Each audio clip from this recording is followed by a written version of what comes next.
YouTube, Brian Phillips here. XFly GlaStar. New, exciting, simple 4-channel setup. We made it more because we added some flaperons in here. Rudder, ailerons, steerable tail wheel. And we have some cool details on the wing. Very smooth, very clean lines. Really excited to bring this to you. And then also squishy tires. Actual pneumatic squishy tires. Very cool. This thing does really good in grass, even if it isn't well manicured. But we did just manicure our grass. So here we go. Takeoff flaps deployed. We're gonna get you guys a nice, beautiful sunset flight here. We'll start from pavement.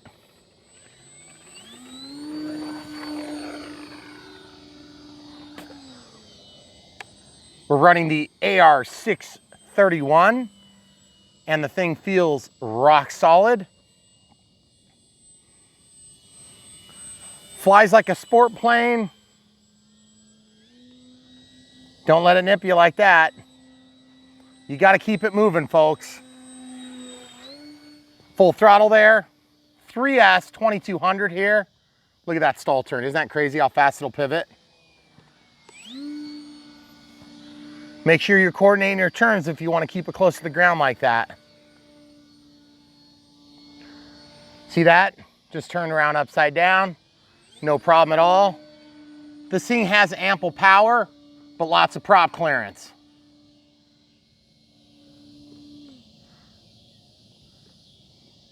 We had no problems putting this thing together. If you want to stick around, you can watch the build video as we usually do. It's going to follow the maiden flight or flights. 2200 3S seems to be a good fit. We toyed with the possibility of a 3200 3S, but I just don't think it's right for this plane. Look how rock solid it is though, guys. Okay, let's try a landing here. Takeoff flaps going in. AS3X keeps this thing dialed. But look at the slowdown, folks. It takes a while.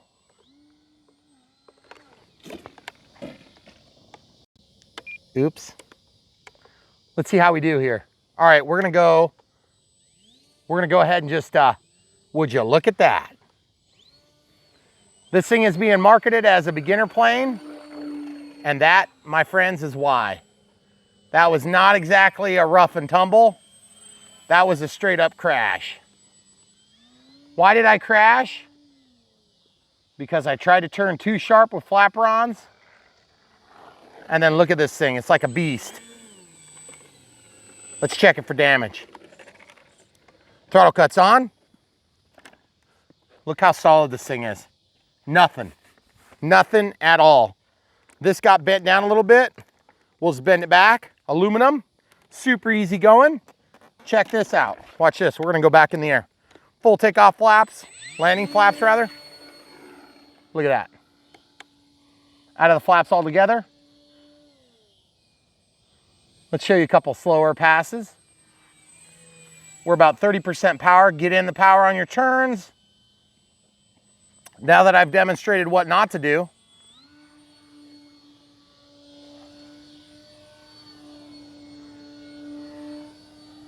not especially anemic on roll rate, but not anything crazy either. She'll handle the wind just fine. One thing that I really wish this plane had that it doesn't would be flaps. Going right overhead this time.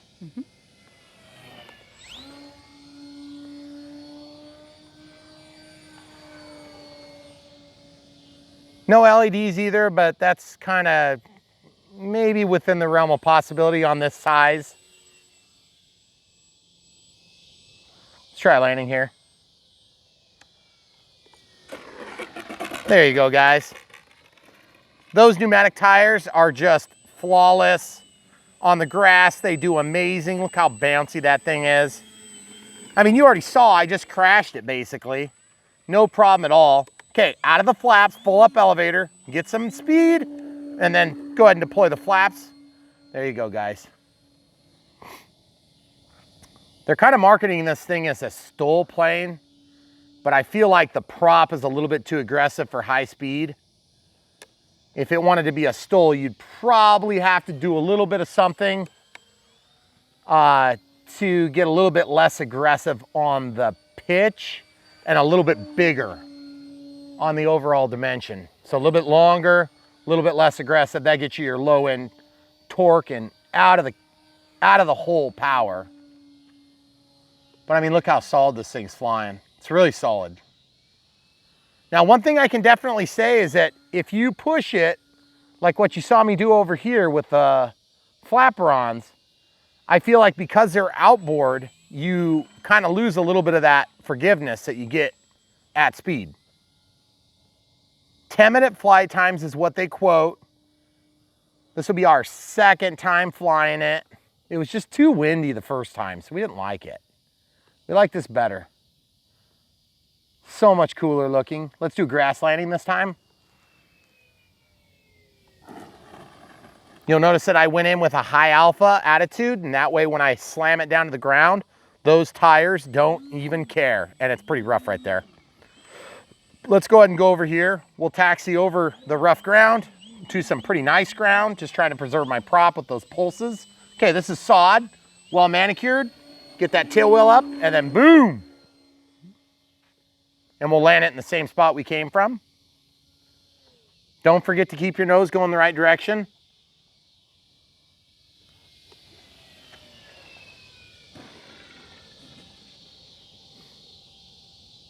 See, even the tall grass has no problems at all. You hear it cutting my grass for me? Okay, so here we go. Get that tail wheel up, and boom.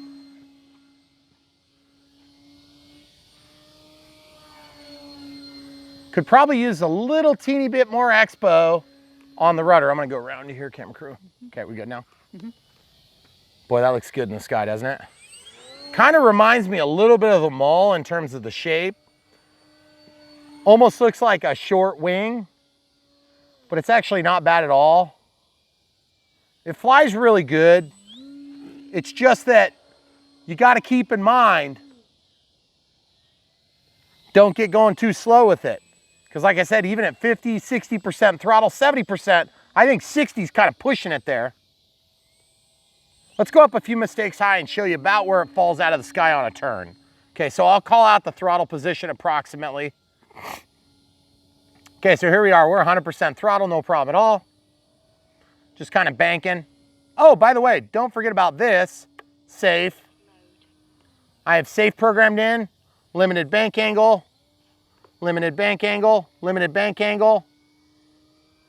In the build, we set it to -3 to correct for the tail dragger. That's limited up, limited down. And let's just show you a landing with safe, okay? So now you don't have to set up flaperons, but with safe, this thing is just gonna be rock solid. Look at that thing up there.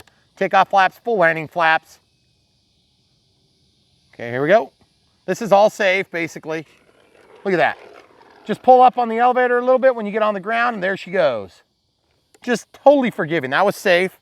We'll show you takeoff with safe, and then we're gonna get back to our test. Okay, so here we go. No flaps, full throttle. Look at that, folks. Up and out of safe. All right, so we're back into AS3X mode. We're gonna get up here, and we're gonna try to stall the thing. So as we reduce, we're about 85% throttle, keeping a pretty tight turn. Okay, about 65%. Here's 60. See what I'm doing here? I'm kind of losing altitude though. We get back up a little bit. Okay, 50%. Still trying to coordinate. I'm trying to fly it. I want to show you what happens. There's 30%. You just lose your speed. Seems pretty forgiving when you're in a turn like that. See? Still, I'm at 0% now. I'm just gliding. So as you can see, I must have been really pushing the envelope when I did that. Oh, you know what I did? I had my full landing flaps on. Check that out. Could have been a little bit of ground effect too, because you were. Yeah, actually, you know what? Hill. I was coming out of the ground effect. I bet you that's what happened. Because as I turned, okay, so let's try it again. Let's simulate again. Full landing flaps, rolling. You just don't have that much roll authority, folks. Oh, and then it slips out of itself. Okay, so the flaperons might bite you in the butt. So be careful. Takeoff flaps are fine. You got plenty of authority still. But then when you get into the full landing flaps, you get to a certain point where you just don't have enough to overwhelm it. So you're depending on your rudder, which is fine. Tons of rudder authority. 3, 2, 1. That's our 10-minute flight time. Okay. Man, that white shows up so good. I don't want to do a corn landing on this. Nope. Take off flaps. Okay, full landing flaps. And then pump it in.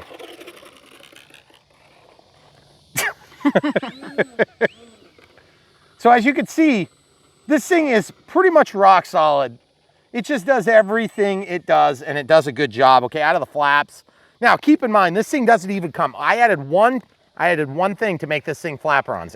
Of course, the receiver of choice. Without giving up AS3X, we added the flaperons, but we did add one extension cord, and it was like a 6-inch extension cord that we had attached to a bind plug on a plane we did the other day. I can't even remember what plane it was. It was a Horizon plane because it had a safe bind mode on it. We didn't even need the bind plug on that plane either. So anyway, on this plane, I would say, I mean, you saw it. Did you see the crash?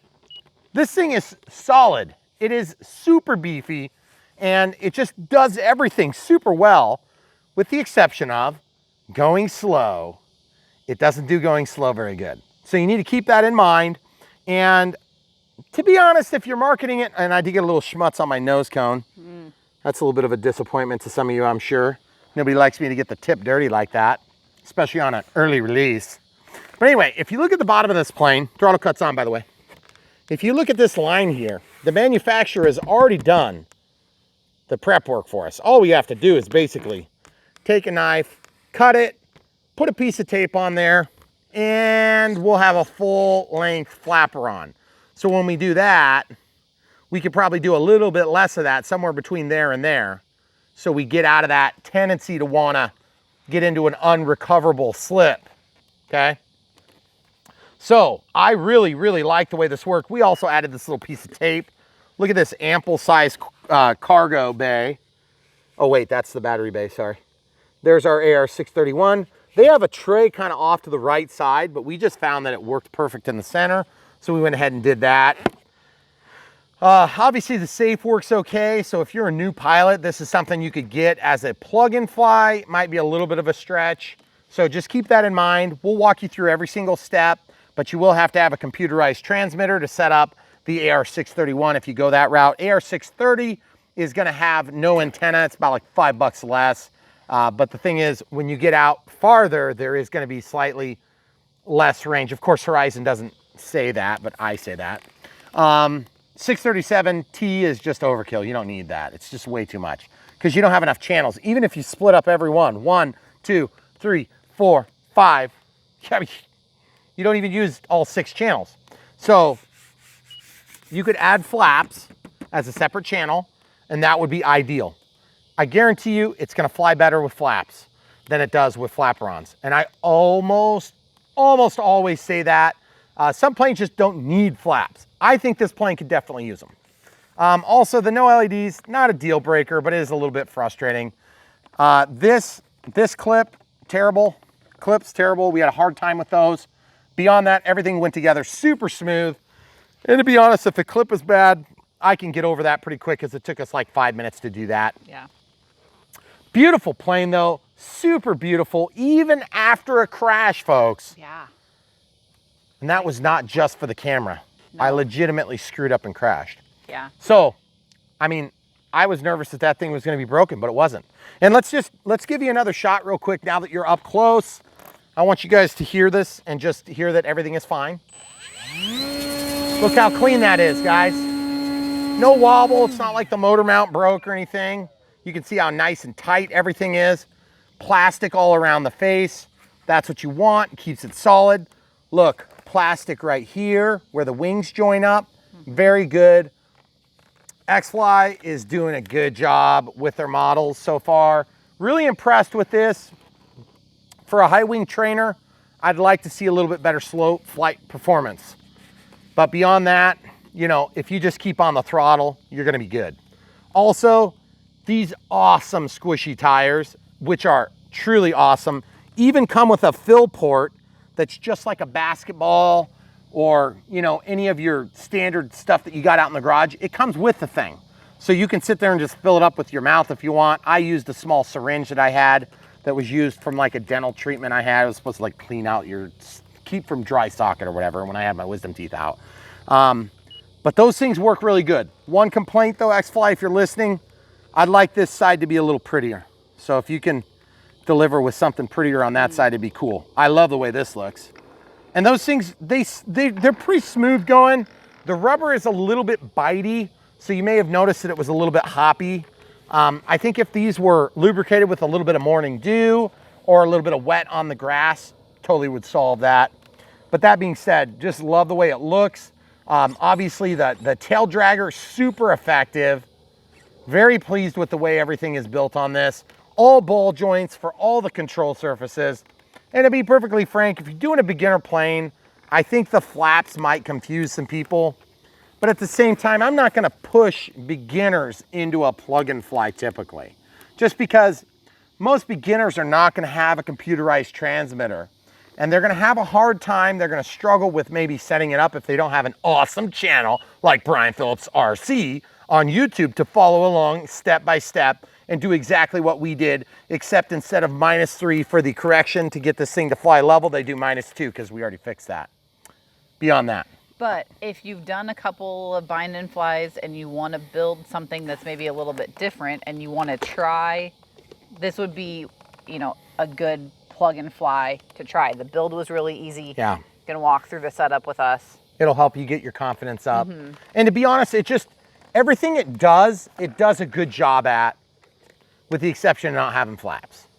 So no lights, you know, you can get over that. That's no biggie. But you know, it wouldn't be the first time that we actually added flaps to a plane. I think flaperons in the lower setting kind of, you know, they do help a little bit, but I almost feel like they're not necessary. And I'm sure that's what XFly was doing in not including flaperon setup. You know, they didn't assume you're gonna do it. So as with always, if you're gonna ask me how to do flaperons, I'm gonna show you. But at the same time, if you have the opportunity, if you wanna throw a couple extra servos in there, 9-gram plastic servos are not that expensive. You could throw those in. You can do Metal Gear servos if you want. Or if you want, you can extend the aileron and make a whole length flaperon, which would be super cool. And we might do one of the two, not sure. It's probably gonna be a second thoughts video because we're out of time today. But we're really happy with the plane. XFly has been super impressive. They're new to the game. So we are, first of all, we're super excited and honored to be bringing you early releases like this. But the thing is, at the same time, you know, we want to help steer you clear of some of the bad experiences. This is nothing like that. No, not at all. So when you get this plane, if you're trying to do it on the cheap, you don't have to use Spectrum gear. But I just want you to be aware that with AS3X comes success. If you're not used to, if you're not an experienced pilot, flying this plane with safe will make it fairly easy, but you do need a little bit bigger area because it's wider turns and all that, so just keep that in mind. Secondarily, AS3X helped this thing to tolerate the wind better. You're gonna be less likely to crash. And we just think it flies really good when you're flying it. But if you're gonna do all the crazy, slow, you know, under power lines, around trees and things like that, then you need to be very careful. You have to be Johnny on the spot with your throttle corrections or it'll fall, just like it did there. But look how it fared. I can't hardly believe how good it fared. So that being said, we got 11 minutes of flight time, no problem. You wouldn't happen to have the XBC, do you? No. Okay.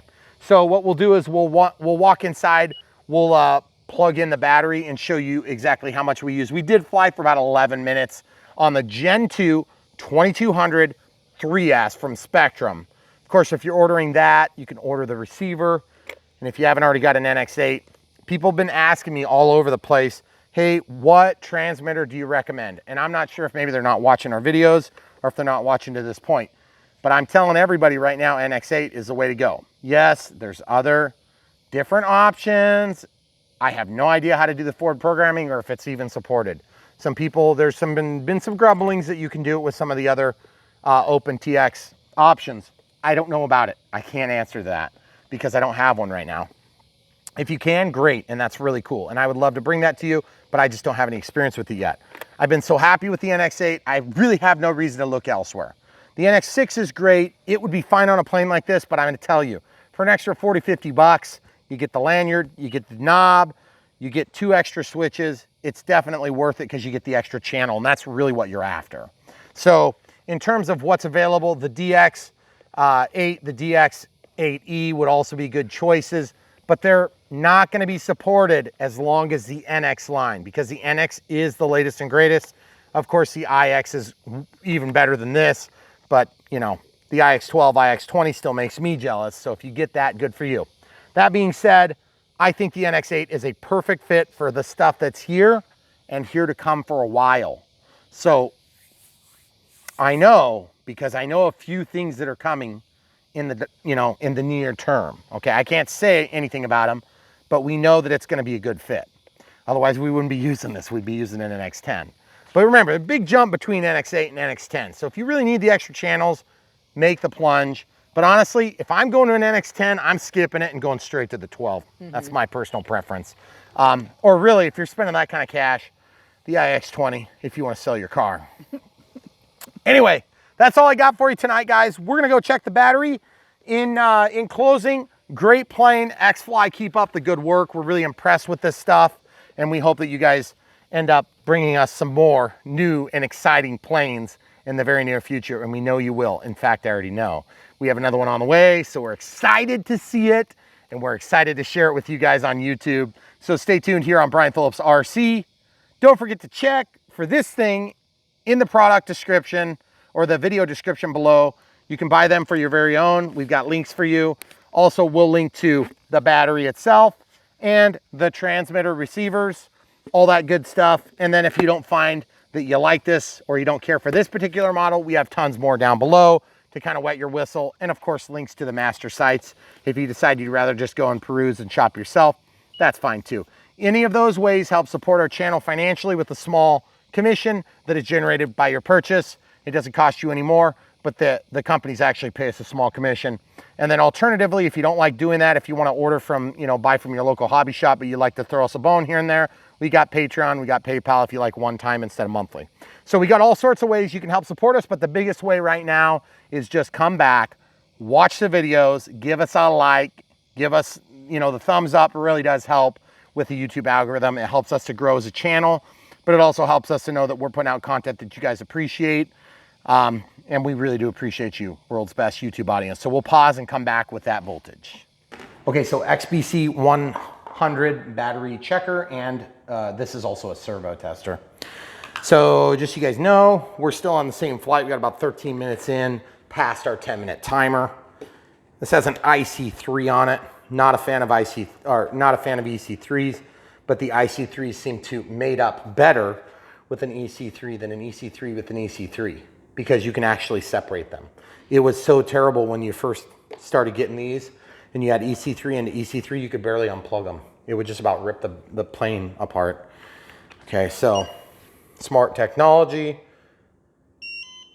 33%. That's pretty good, guys. We could probably do, you know, conservatively on a 2200 3S Gen 2 pack, we could probably get another 2 to 3 minutes, no problem.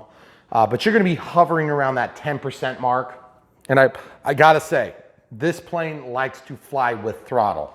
You are gonna be riding the throttle. You're gonna be at 60 to 75, maybe 80, 85% in turns, backing off to 70 to do your flat and level flying. You can back it off to 30 if you're really truly flat and level, but if you got any bank on there, you gotta keep the power going over the control surfaces.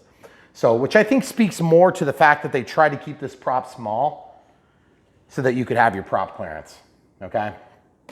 The other thing is, if you find that your prop clearance is not good enough for what you're doing with tall grass, just literally grab this, support the plane, and bend these down, okay? They are really easy to bend. They're really easy to bend back. I like the aluminum undercarriages like this because they are super forgiving, I mean, you saw what we did out there. We rolled the thing. You didn't actually nose that one over though. I didn't? No. What happened? Well, I mean, when you crashed, you kind of tumbled. But some of those planes that are like that, I feel like every time you land, if it goes in the grass, it just flips over. Oh yeah, it did not nose over at all. Yep. Oh no, it didn't at all. It well, maybe we did on the first one. I can't remember. But either way, I felt like it took quite a bit to get the tail up. But there's ample elevator authority. There's ample rudder authority. In fact, if you ask me, we might want just a touch more Expo on the rudder, just because it can be a bit sensitive. But I like a sensitive rudder, and I like to be able to overdo it. I mean, you saw those stall turns, you're just turning around. It's like, do not pass go, do not collect $200. It goes right there. You don't have to use up a ton of real estate, and speed to get that flip. Just love it. And by the way, everything is solid. It's really thick. Look how clean everything is. Just really, really happy with the way this thing looks. Would have liked to see these clips be a screw or something else. But then the guys that have to take the wings off probably like that, because there's really only 2 screws on the top, and this wing is super easy to take off. That being said, we have 2 wires to disconnect. So, and you can disconnect them up here at the top of the wing, which you'll see if you stay tuned for a few minutes when we do the unbox, build, and radio setup. Of course, there's a plug and fly, so it's a little bit more involved, but it's ironically very similar to the XFly T7A. Really good plane. If you guys like this, we heard the other day that it was on back order. Order it if you want it, because I can't see them not raising the price, because I feel like this thing is priced to sell, and when they sell out, they're going to eventually fix that. So if you want it, just order it. It might be one you just hang on to, you put it in the basement until you're ready to fly. The Sirius, not exactly economy plane, like it a lot too, but I felt like this was a standout. Really good plane. Would have loved to see retract, but man, that thing is so pretty. And it's so funny because they sent like 475 nose steps, and they actually tell you where to put them, which is cool. We never see that in these planes. Yeah. They never seem to give us instructions, except for maybe Horizon. But just love the way it looks. In fact, the F-16 we did the other day, I would have loved to have some of these nose steps. I could have taken like half of them and put them on there. But it looks like way cooler with the nose step stickers. It's funny. I didn't think it'd be a thing, but I totally enjoyed it better. Great flying plane. Flapper-ons worked phenomenal on that plane. So very fast jets. Flapper-ons are consistent with reality on a full-scale plane. Of course, there'd be a leading-edge slat, or I don't know if you call it a leading-edge slat. In this case, it might be just a drooping flap or something. I don't know. Whatever the terminology is, but that plane would have a drooping flap on the outboard portion of the wing. And that's a new plane. So I just don't know if people are into it yet. This, of course, is a general aviation plane that would be like the kind that you would buy as a kit, and you'd assemble it yourself over the course of a couple of years for most people. And then we were watching a video about them trying to figure out how to say the name of the company, the GlaStar. And, because we don't want to say it wrong and sound like an idiot like the Molly. So in this case, we were watching an older video, and I think they were doing a 2-week course where you could go and build your own plane at the factory or something. Oh, is that what you were watching? Yeah. So it's really cool. I mean, there's all sorts of neat general aviation stuff that we don't know about. And, the thing that's really cool about this, kind of reminds me of Dynam, except it built well, is the fact that you can get something that is not a Cessna 182 or a Cessna 150, or an F-15 or a P-51, which, not to take anything away from those awesome planes, which we all do love them. But the thing is, like, after you've bought the 7th one of the same plane, it does get a little bit challenging to get super excited about a plane in the same size class with the same power plant and the same, maybe a different livery, a little bit better servos, a little bit better electronics, a little bit more solid flying, because really the progression in the 6 years we've been doing this has been huge. I mean, really big. And that, unless of course you're doing Dynams, then it's been pretty much the exact same thing. But this being said, I love this plane. It's definitely up there. It's definitely in the FMS territory, no doubt about it. And I think, when you compare it to other plug and flies that are available right now, really, like I said, my only real complaint that actually matters is the flaps. I would have loved to see flaps. So, and like I said, you could do flaps in, I don't know, probably a half an hour. You could actually take this wing off, cut them in, put tape along here, put in one servo, follow the wire through, one Y cable. It'd be so easy. Can we do it? A half an hour? That means it's going to take you like 7 hours. I was going to say 6. 8 hours. Right. But the other thing too is there might not actually be flaperons or flaps offered in this real plane. So maybe that's what their rationale was. So, but anyway, without further ado, guys, thanks for watching. This plane is cool. Definitely check the links in the description. Give us a like. Hit the Patreon up if you want to support us, but you don't want to buy the planes through the links. And then, of course, PayPal if you don't like monthly giving. So there's lots of ways you can support us. But really, the biggest way is to just come back for more. But stay tuned. YouTube, it's Brad Phillips. We got something new and exciting. I'm going to wait till this is opened. All the way opened. This is something from XFly. You may have seen from the box. Oh, yes. That is awesome.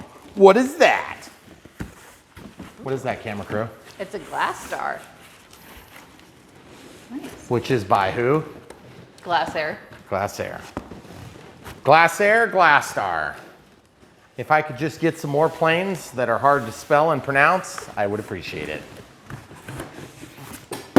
So we love general aviation planes. You guys have seen us do a few of them in the past. And this is something new and exciting for us. We haven't seen anything like this yet for a long time, so we are about ready to bust this thing open. We hope it lines up well with the previous XFly planes that we reviewed just in the recent history. The Sirius, that was a great 80 millimeter, still is great. And then we've got this T7A, which is modeled after the Boeing T7A. 64 millimeter EDF, great planes. And now we're gonna be doing a STOL general aviation aircraft. So quite excited to see how they've got this thing put together.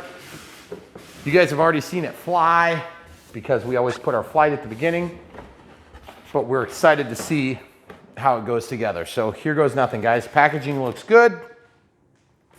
We have a tail wheel up here, so be mindful of that. And a lot of foam to protect the foam. That's always good. Let's bust this thing open.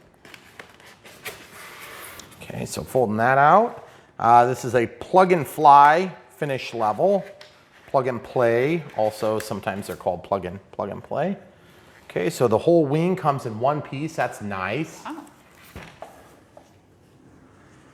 Looks like the ailerons are installed, but there's flaps, optional flaps. You'd have to actually cut those out and install servos. So I'm not sure how we're gonna handle that, if we're gonna try to set up flaperons or what. But these are 9-gram plastic digital servos from XFly. Been really happy with the digital servos. We've got ball joints here, that's always nice. And then some really nice detailed wing struts. So that looks good. They fold totally flat, which is nice. Wing feels somewhat stiff. It's maybe not as stiff as we've seen on some of the other XFly stuff. Can't quite tell where the spars are. Looks like there is a spar all the way down here. You can see that there's one there, fiberglass spar from what we can tell. You can usually tell there's a spar because there'll be this little relief in the mold right there. And then you can follow along and look for those grooves. A couple of screw holes here. Looks like nice lines. Looks like there's going to be a leading edge slat that can be installed. Must be optional. Okay, so we got some foam in here. And we have a manual here. Looks like it's not quite totally flat, but that's okay. Just the edges bent a little bit. I'm trying to figure out if these are to receive a leading edge slat or if that's just like a vortex generator.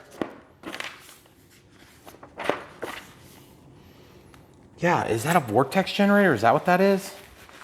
I don't know. I really like the shape of the wing. That's pretty cool. No LEDs, a little disappointed again, no LEDs. We had LEDs in the Sirius, but we didn't in the 64 millimeter T7A, and we now don't on this. How big is this thing? Oh, 1233, so 48.5 inches. Pretty good sized plane. I like the 1200 millimeter size class. It's good because it doesn't take up your entire basement until you get 40 of them. Got some Velcro here, nothing special there. Hook and loop, rather. Ooh, nice tires. Whoa. Wait. Whoa. Those are That's awesome. really squishy. They're like for real squishy. Look at that. There's a valve in the back. That is so weird. They're like glued on. That is so sweet, actually, and they're light. This isn't light, that's aluminum, but feel how heavy it is. I know. It's just. That is so weird. That is super weird. Okay, so we have, it looks like a servo Y cable. Look, that's just a regular valve. Look at this. There's an air valve here. What? Yeah. They gave us an air valve? Yeah, well, I mean, it's the filling tool, so maybe it's a weird size. And then it looks like a wing joiner. Why do we need a wing joiner? I'm confused. Oh, maybe that's for the tail. Maybe that goes on the bottom. So there's that's all plastic. And the prop, that's surprisingly small. I thought that prop was going to be bigger for the size of this plane. It does not say what size it is. I like the shape of it. It's got a pretty aggressive pitch on it. My goodness. So we'll have to see. That thing's it's gonna make a lot of noise. And we have the cone is in the middle. You'll want to check for that. It could disappear on you a little bit if you're not careful. And the spinner. Okay. Probably should have just slipped it out. Ooh, I like that it's flat. That's kind of cool. And it's thick. That should hold up to some wear and tear.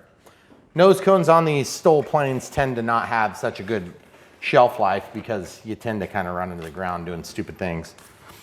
Zane can tell you all about that. Sorry, Zane. Okay, we have the prop adapter here. Looks like we've got an XFly model 3136 1000 kV motor. Brushless motor. Really nice details. They covered up that simulated inlet with a decal. That's a little disappointing. Love the look on it. Really clean decal placement here. I like the This is matte painted. black. Yeah, I like it too. If you're not going to do a full clear canopy, boy, that looks super nice actually. Like really, really clean. By the way, this is sturdy, really sturdy. It doesn't give at all. It's rock solid. Oh, that comes off, does it? Oh, that's the canopy comes off. I couldn't even tell it came off because the panel lines are so tight. Look at this. Look at this. Watch this. Watch this. Look how, go close. I can't even see the gap. Because where they painted it, that's so nice. Yeah, that's really nice. The only problem is we're gonna have to put a piece of tape on there because I don't think that's gonna be very easy to get out. Yeah. And I see the rudder, elevator, and this might be the throttle. And then of course you're gonna have, yep, that's the tail adapter. That's a tail adapter. It's gotta be. Wait, is it? I still can't quite figure out. Yeah, I don't know what the deal is. Oh, it goes under here. It goes on the bottom of the landing gear. Okay. okay. All right. Now I'm connected the dots. Problem solved. I don't see any wing spar because it's already installed. Here's the tail. Very clean packaging. This has a nice reinforcement in it. It looks like carbon fiber. You can see it right here. Ball joint, brass ball joint. Looks like a reinforced pinch hinge. Looks like they did a glue joint down the middle of it. It's kind of hard to tell if there's any hinges. It's very sturdy feeling, but it does feel like it's just a pinch hinge. But I just can't, it almost looks like they might have a glue run down the middle of it. But either way, you've got ample amount of play on there before it runs into the frame. Looks really detailed. There's a spot here, it looks like you'll be able to pass like a piece of carbon fiber into it. I'm not sure how that's gonna work. Or does it like stick in there? Oh, it just goes into a pocket. Yeah, it's gonna go just like that. That looks sweet. Look how square it is already. That's just bouncing on there. It doesn't even have the screws in it. It's all screwed together, it looks like. So that's super nice, guys. We always prefer a screw together plane because, you know, glue is fine, but we always prefer screw together stuff. It's just so much more definitive. And you know for sure that you're gonna get things square. And if they didn't get them square at the manufacturer, then you're not expected to make up for it as the end user. So we always prefer that the manufacturers are using bolt together frames, especially on the main wing and the primary flight control surfaces. You know, it's one thing to have an accessory that's kind of taped on or whatever. That's not a big deal. But the other day we built a plane and we had to tape on the tail, and I was like, really? Come on, man. Come on, man. This is a pretty low piece count though. Yeah, it is. Look at this. We got 1, 2, squishy, 3, 4, 5 technically, 6, 7, 8, 9, 10, 11, 12, including the manual. That's pretty stinking awesome. Yeah. Okay, so without further ado, I don't even know what all we're gonna need for screws and stuff, but I would say, why don't we go ahead and get the plane stand? We'll come right back. All right, so we are gonna set up with the NX8, and we're gonna use an AR631. For $5 more, I think you get the antenna versus the antenna-less, which is the 630. And I think this plane should support the antenna just fine. Obviously, this plane's not gonna need the AR637 TA. It's just a little bit too much money for this application. We're gonna run a 3S 2200 Gen 2 pack. Gen 1 would be just fine if you've got that, or whatever it is you need to use. It does come equipped with an EC3, so an E-Flight connector, an EC3. So that'll be compatible with the new IC3s, but not with an XT60. So if you have an XT60, you're gonna either have to replace that end or you're gonna have to put an adapter on. So we already figured this out sort of, not so much on accident, but we have to get this canopy off, or the hood, the front windscreen area. And I've noticed that it's kind of challenging to get that off of there already. Very high quality straps, ample room for receiver and everything right down there, which is nice. I think I'm just gonna be a smart feller and get that stuff done now.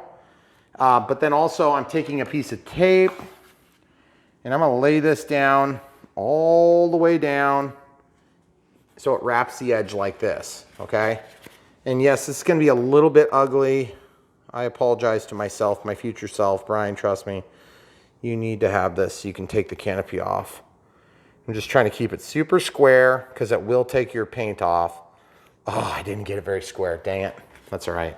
So now when I need to pull the canopy, I can do that, okay? So yeah, that was about the ugliest job I've ever done on that. I hate that.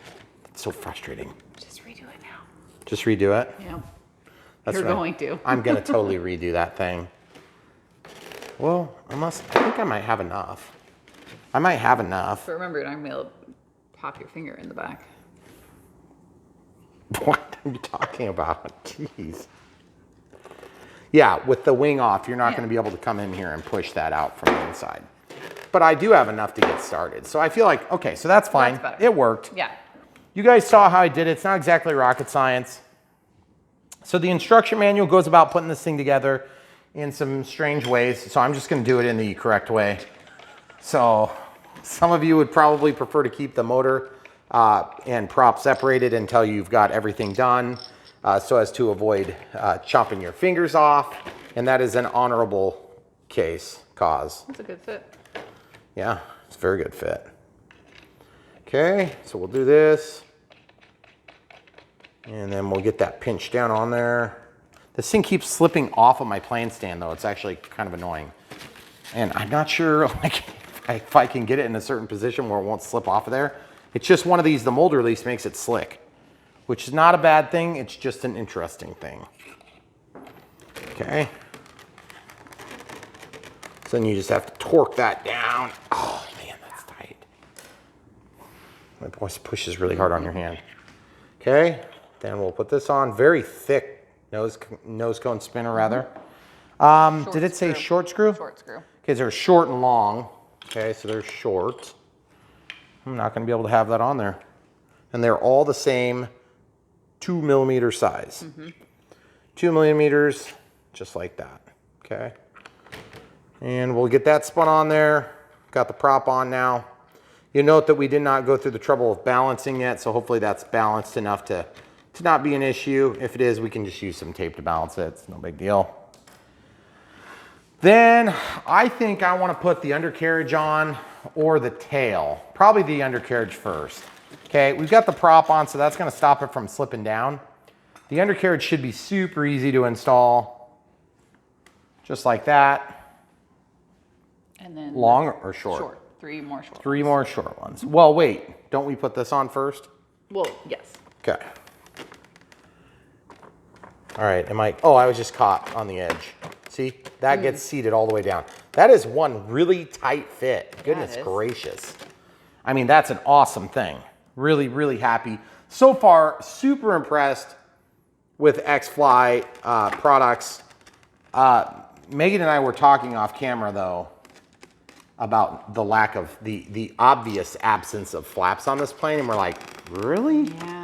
This is a STOL plane that doesn't have flaps? Like XFly, what were you guys thinking on that deal? Maybe they know something and we don't. I don't know. I'm not sure. I'm not sure. So far, I'm scratching my head still. I mean, I love the squishy tires, but I really am like weirded out by the fact that there's no flaps. That being said, if you're going for a simple plane that doesn't require the extra channels, I guess, but honestly, I don't know that there's not a radio in that size right now. So not sure what they're trying to accomplish with that. So if there's a complaint, there it is. Okay. Tail feathers, horizontal stabilizer, and we have a ball joint. And then of course this thing's gonna go into the servo. Did it tell us what hole to put it in? It does. It goes to One more. the outside hole on that drawing. Elevator goes into the outside hole, which incidentally, I must compliment the instruction manuals. They've been very good. Now, they don't say everything perfectly, but they definitely, what they do say is very good. We put together a few Horizon planes where they skip entire steps like putting on wings. So, oh, by the way, I wanted to mention something quick before I get off topic. This plane does not have flaps. So it comes with a Y cable. Now in our case, I'm gonna use the Y cable. I'm gonna supplement it with this bind extension cord that came in a plane the other day that we didn't need. And I'm just gonna use that. And then if I ever decide to switch to regular ailerons, I don't know if I'd ever do that. If I went to a regular flap configuration, I suppose I could do that. I'll be set. So I did add this one singular cable, and then of course the receiver. This is a plug and fly, everybody has to add a receiver. But I'm choosing we're gonna set up flaperons. I don't know if they're needed, but we're gonna set up flaperons, just so you guys know. All right, so we need the long screws for this, I take it? Yep. How many? 2. And then 2 long screws for the wing. Yep. Looks like they pulled the rudder out of the way for us. That's phenomenal. Okay. This is like really, really nice looking. When you get up close to it, you want to show them along the side while I run these screws in, because these screws are just like perfectly aligned. And then I gotta go close windows while you're doing that too. Oh, really? All the back windows are blinding everything? Yeah, the decals are really nice. I like the finish. The finish on is them. so smooth.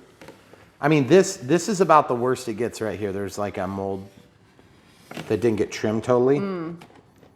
But I mean, it's just everything on these XFly have been really solid. I like the matte decals. That's not something that we're used to seeing, but it's a cool look. It looks really good. Yeah. Also, we've been really kind of impressed with the price point that they've been hitting at XFly.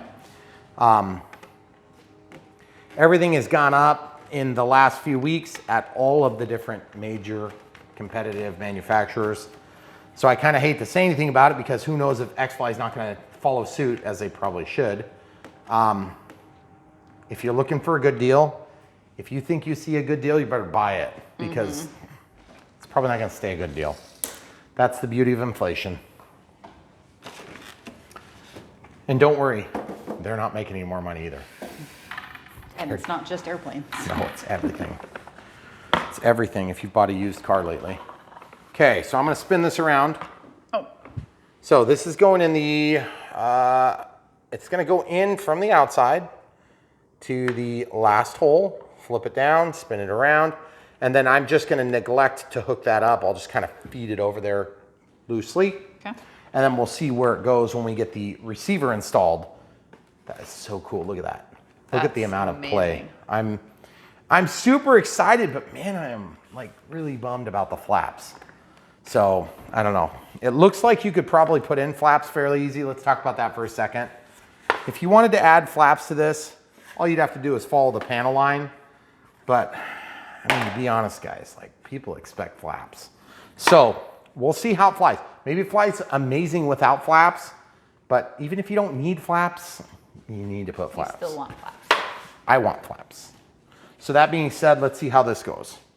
Okay, so the brown goes to the brown. See, the brown is toward the camera crew and away from me.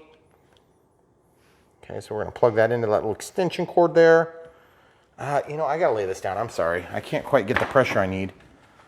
So the brown is away from me. Just plug that in. Oh my goodness, I pinched my own finger. That's crazy. Do you see that? Okay, then this one, the brown is down. Did come with high quality Y cable. It's got the retainer clips on it. So I have hot glue that I'm going to use. I had it plugged in over here so it was out of the way. And it's hot when we're ready. So I'm just going to plug it back in into our island. And I'm going to glue this connector so it doesn't come undone right here. So now you'll note that we're not really trying to deviate from stock configuration here. We're trying to show this with what it comes with. We did add the one cable. So if you don't want to add the cable, we showed the other day how you can take and cut the end here and then build another end. That's one way you could do it. And that's what we did in this XFly T7A. So that worked out really good and super happy with that plane. Really, really nice plane. Okay, so we're gonna have an extra Y cable kind of dangling in our aircraft. So in my case, I'm probably just gonna put a blob of glue on here, just to kind of hold that up so it's not a big issue. And yeah, every bit of glue you add is a bit of glue that's wasted capacity in terms of weight. So just kind of keep that in mind. But I'm doing that on purpose because I believe that if there's even a hint of problems, we'll be adding flaps. And then the flaperons will go away and we'll switch the aircraft type and do that. I don't even think it's gonna be needed. I think the flaperons are gonna be plenty. Probably don't even need flaperons, probably just need ailerons. Okay, so popping the canopy out. And I'm just trying to grab these wires so that I don't have to fight them later when I get this trapped. In fact, I have to lay this down. Because you see what I'm running into here? This wire from the ESC is kind of at a weird angle, okay? You see where the ESC is? I don't know how it got trapped in that weird angle. But I'm a little bit concerned. I want to be able to separate that. Nope, it looks like it's just at a weird angle because it has to be. But you see what's going to happen to that? It's going to get thrown way back in there where you can't get it. Yeah. So I'm trying to think of a solution for that that's going to keep it in place.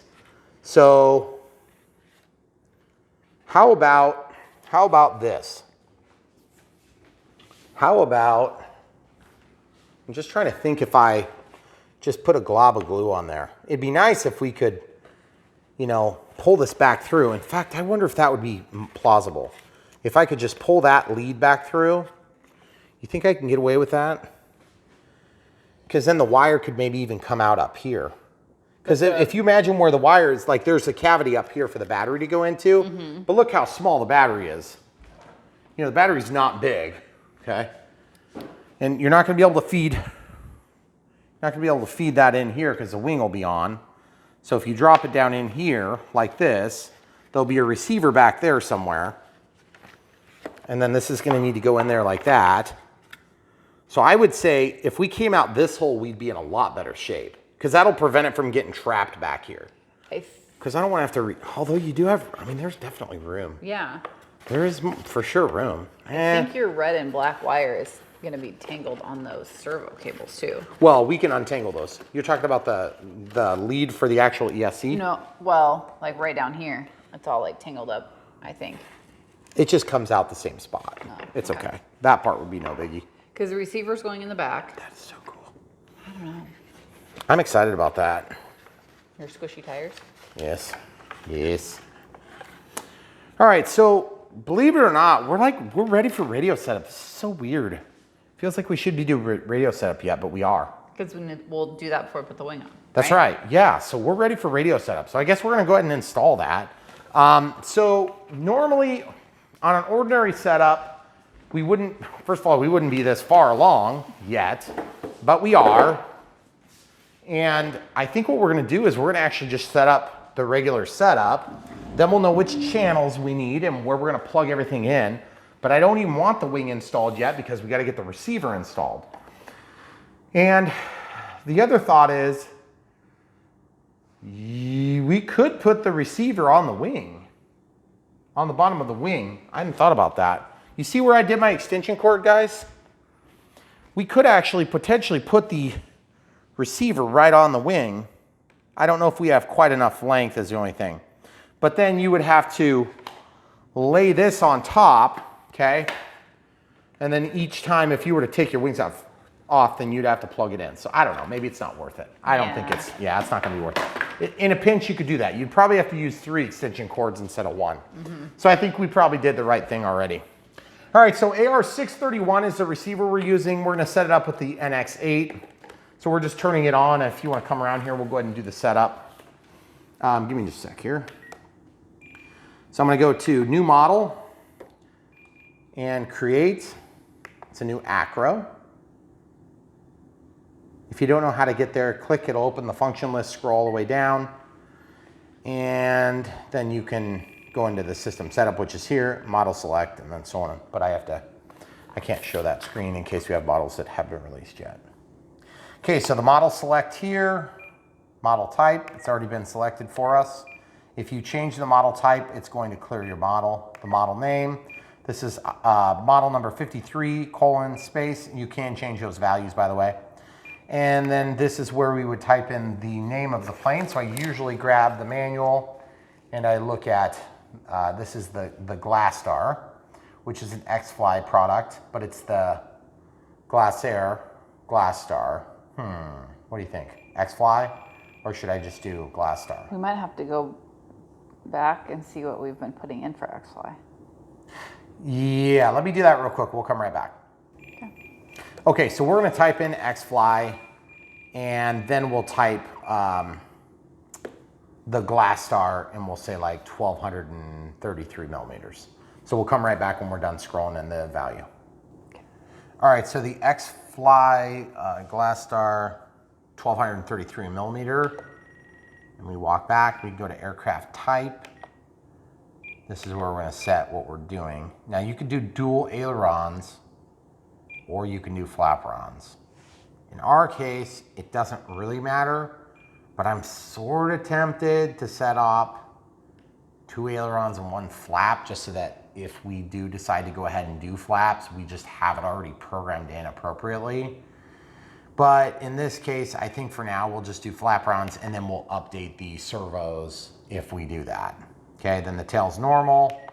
We'll scroll down, change this image to a more appropriate plane that's a little bit more representative of what we've got, so that's pretty close. And then we can go down to, I'm pretty sure we're gonna have to do a flight mode. Since there's no retracts, we're gonna use switch A, which is just gonna give us 2 modes. We'll have AS3X on and we'll have safe on, okay? So we're on switch A. Okay, then let's look into the manual for just a quick second while we're kind of setting things up. It says 4-channel is all that's required. You know, so like if you have a 4-channel, you can do it without doing the dual ailerons or flaperons. But I'm gonna set it up as 5-channel. And build and test time. I was just double checking. I don't see, they haven't indicated a time for recommendation. 10 minutes. Okay, flying duration. All right, cool. Thank you for catching that. Okay, so we'll set up the timer to 10 minutes with a 1 time. That means it starts after you move the stick past 25%. Don't want any warnings until 10 seconds, and then I'll have voice, and then expiration is going to be tone and vibrate, and then a tone every 1 minute. Okay. And then we'll walk back out. We're going to set up throttle cut. That's very important. That's switch H in this case. So switch H is going to put the throttle to minus 100, which is all the way down, plus 100 is all the way, and then 0 is like in the center. And as you can see, when I unlock it, it goes up and down in the monitor down below. When I turn it on, it doesn't move at all. That's what we want. Flap system, not really sure what we're gonna set yet, but I'm setting it to switch B. And with flaps, it's simple because the mechanism is designed to be positioned a certain way to actuate down and then actuate back to the home position. But with ailerons, they go up and down, but the flap runs usually just go down and spoiler runs usually go up, okay? So I never know if we're gonna start at minus 100 or if we're gonna be at 0, 50, 100, because you don't know what direction things are gonna go. So I'm just gonna get them moving, and then we know we won't overdrive the servo then. And then we'll just make, you know, a pretty significant correction on the elevator. And we'll have to, of course, go back and kind of refine that. But this will be easy to see then. The speed, let's set it to 2 seconds. Okay, so when I move this, you can kind of see the change on auxiliary 2 and right aileron. And then left aileron. And elevator. So right aileron, elevator, left aileron, and auxiliary 2 are all moving. That's because auxiliary 2 is still tied to switch B. Flight mode 2, flight mode 1, flight mode 2, flight mode 1. And nothing is assigned up on switch D, so we don't care. All right, so now that we have that set, we can clear the timer, walk over to the monitor mode, and that's gonna tell us exactly what items to plug into what ports. So that's why we do that kind of in that weird order. Now, if you're not familiar with the AR631, this is AS3X and SAFE compatible. You don't have to use SAFE and you don't have to use AS3X, and I'll show you how to set up both of them. But if you are not using SAFE and AS3X, then you don't need to spend this much money either. You can just get the 620, or excuse me, just you can get a 6-channel transmitter or receiver that doesn't have the AS3X. It's much cheaper. So there is some help in here. Pretty helpful and useful book, but we've already done that enough times that we know what we're doing now. So we can just walk you through the process. So now that we have the radio stuff sort of set up, it'd be nice to be able to bind now, but we're not gonna be able to bind until we have it all put in here, just because I'd rather have it installed. So now we have to find a spot to put it, and my goodness, they've already got a spot picked for us. Look at that. Nice. That's pretty sweet. Okay, so now I can look at my monitor. It says throttle on port 1. So port 1 is there. Now we can have this positioned this way. We can have it positioned this way. We can have it positioned this way. We can have it positioned that way. We can have it positioned this way. You know, it doesn't matter. It's gonna learn its position, okay? But in our case, it needs to be either this way or that way. It can't be this way. It's not allowed. And if you did that, you would have to trick it. So I would recommend not mounting it that way. I'd go this way or that way. But you can have it on any of the different positions, 4 positions there or 4 positions here. And it will help you figure it out through the setup. Okay, so this is the electronic speed control, very obviously. And you can see how it's got a minus on the far pin. So we're gonna plug that in. Now, it might not be a terrible idea to have a bind plug for this install just because of where it's gonna be when it's all done, but I think I can get my finger down in there and just press and hold that button, so we should be okay. I prefer to have my receiver in the middle, so I'm gonna do that. I'm not gonna stick it off to the side, even though they have that nice little pocket designed. I hope that doesn't give me a lot of problems. So in this case, I'm actually just gonna go ahead and glue it. It's probably easier to just glue it. Do a real thick bead of hot glue and then like a real thin bead, and that should help to make up for the differential in height. Okay, and just sticking it down with the antenna pointed forward. It's probably gonna make it a little bit harder to protect the antenna if I go forward with it, but I have some plans for that. I'm trying to get this centered while that glue is still setting up. And I think we're okay. I've got it at a bit of an angle. I don't really like that. I'm gonna try to squish it so that it squishes flat. You could use 3M tape, or you could fill in this void a little bit if you needed to. See how I'm kind of pushing down on this side as the glue sets up? Can you tell? Mm-hmm. Good. Okay, so now that that glue is sort of semi-set up, I'm gonna go ahead and take and collapse the leg on my hot glue gun so I can get in here. Now, you may have noticed I use hot glue for this. There's nothing really magical about that. You can use whatever glue product you want. Most people are gonna use a 3M double-sided tape for an application like this. Oh my goodness, we're out of Q-tips. I have to go get more Q-tips. All right, sorry guys, we had to move. The lighting was getting pretty bad there. So I'm just gonna get in here and just kind of do a pretty thick bead right there. And then I'm gonna tip the plane on its side.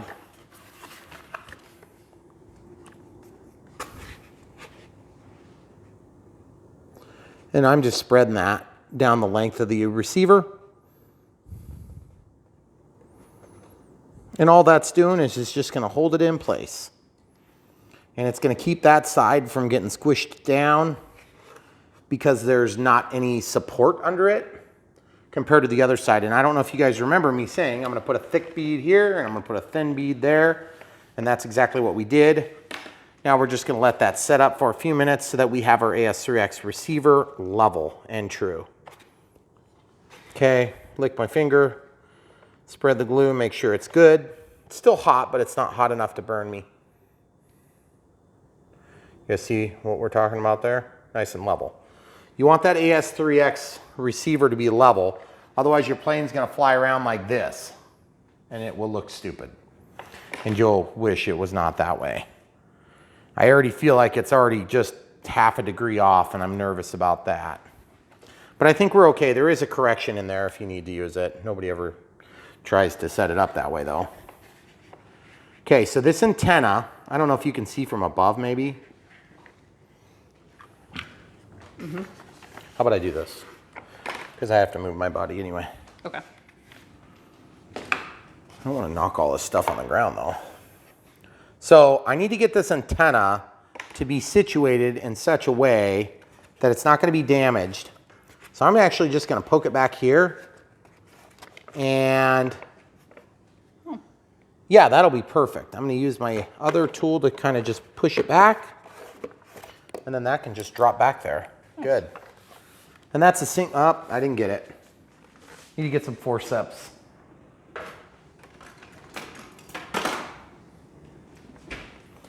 Okay, so the forceps, don't clamp down on it, obviously.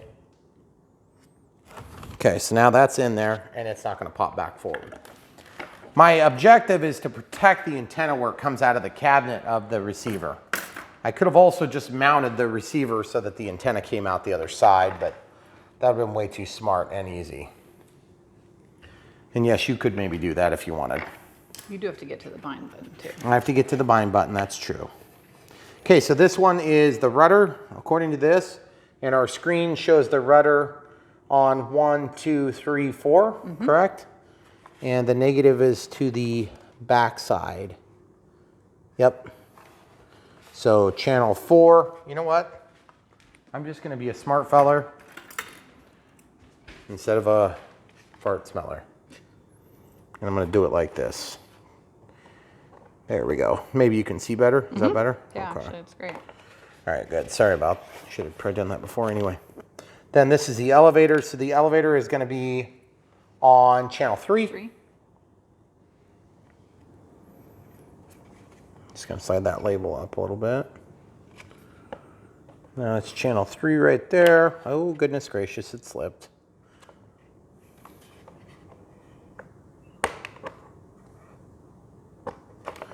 Okay, then I'm gonna pull that up. Get that out of the way. All right, great. So we got the rudder and the elevator. Now I need to get the ESC plugged in. There's no specific order to what direction you have to plug these in, what order, but you do need to plug them into the right port Okay, so there's port 1. And when we're all said and done, we can kind of have those cables managed neatly without having a bunch of glue involved by just kind of forcing the excess back into the back. Okay, good. So we're good there. I feel like this antenna, though, it would be really nice to have that thing protected and not going to be flopping around and coming out by where the battery is. I think we're going to just slop a piece of tape on there, okay? Yeah. So got a piece of tape, like 3 or 4 inches long. Just going to go in here and support it with the one hand. And this is where I always have a hard time getting this tape on this step. I know it's really hard for you guys to see, so I apologize. Now remember, I'm not really concerned about the exact position of the tape. I'm concerned about the position of the antenna. And I want the antenna to stay back there. Okay, so we're just gonna, dang it. I'm gonna pull this back and then plop it down. Just like that. Okay, so now I can, oh man, that's just not quite big enough to get your hand in. Oh, there we go. I think I got it now. I think I got it, maybe. Now can I get it? I don't know if you guys can tell why I'm doing this, but my objective is to prevent that antenna from getting pulled up into this area where you're going to be getting batteries in and out all the time. And remember, it's not necessarily the end of the world if you bump the antenna, but if you rip the antenna, then you're screwed. You're gonna significantly reduce the performance of your radio system, and then you might lose your plane over it. So this seems like not a big deal until you do that, and then it's immediately a very big deal. And I don't know, I hear a lot of stories about people having problems with their radios, and I almost never have problems with my radios, so I don't know if it's a luck thing or if it's a, you know, where we fly thing, or if it's just like this is the thing. I tend to attribute that to luck. You know. Okay. All right, there we go. There we go. Now I've got that all pushed down. That should help to kind of hold that antenna in place. Let's see. Let's see if it does. All right, so the next step, of course, is to, you know, really by rights, we should probably bind the thing before we put the wing on. Would probably be easier now. Yeah, it might be easier. It might also just be a huge pain no matter what, because we do have to put the wing on anyway. I'm not sure. I'm just wondering if we can reach with our extension cords the way they are. I think we can.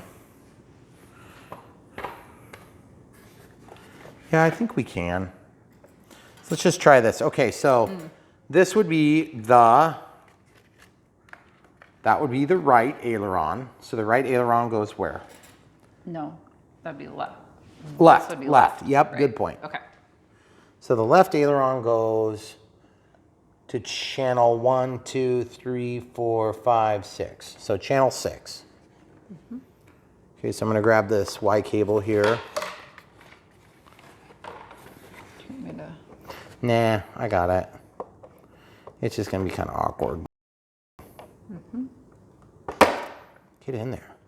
Goodness gracious. The squishy tires make it kind of hard to do this step. Okay, then the right aileron is gonna go to channel 2. 2.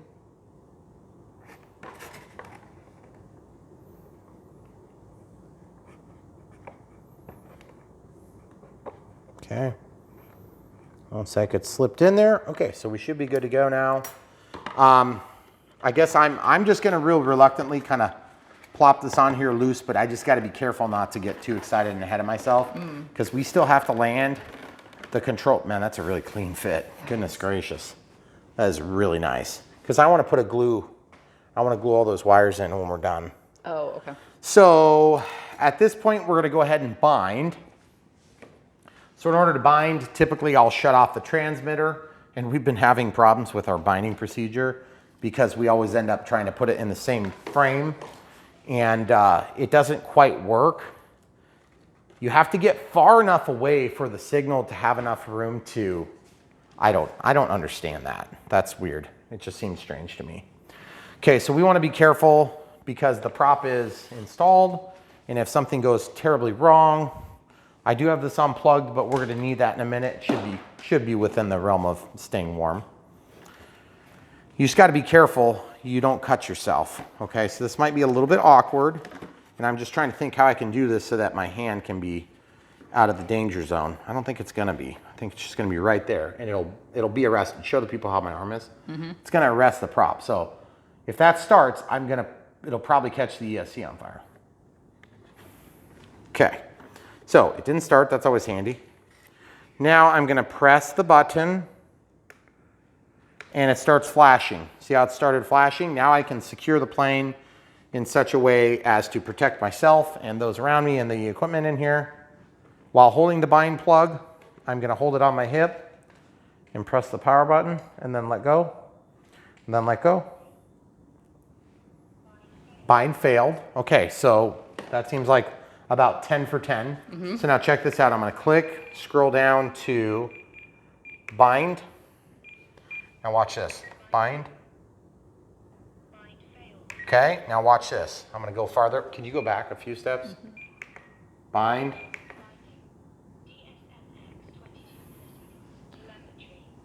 Okay, now it's going to auto config. I have my arm and forearm above where the prop would spin if it would take off. It's not going to though. Okay, the rudder snapped center. Throttle hold is on. It's not been tested yet. Throttle hold's off. Okay, throttle cut's on and tested. So we're good. So now we're safe there. So the rudder works. The elevator moves, but it's not actually hooked up. The throttle works and the ailerons have not been tested. Let's test them now. Yep, they're working. Let's go ahead and immediately make sure we're not in safe. How do we make sure we're not in safe? Because we haven't set up safe. Flip it over. Yep, we're not in safe. Good. So we're at this spot where we've kind of got a weird time where we have to make a decision on the next step. I think we need to get the wing installed and then we need to get the elevator hooked up. Okay. So let's go ahead and leave this energized. Let's slide the battery all the way forward. Go ahead and tighten the strap just to make sure we don't have this thing flopping around. There is a lot of room in here for a bigger battery, but that does not mean that it's going to balance out. I feel like this is the appropriate size battery for a platform. If you get 10 minutes of flight time, that's pretty awesome. 10 minutes of good flight time is plenty for me, okay? And then I'm going to try to put the connector into that pocket if I can. See how I got it slid into that pocket? That keeps it out of the way. That's nice. Then I'm going to try to get this ESC power wire out of the way.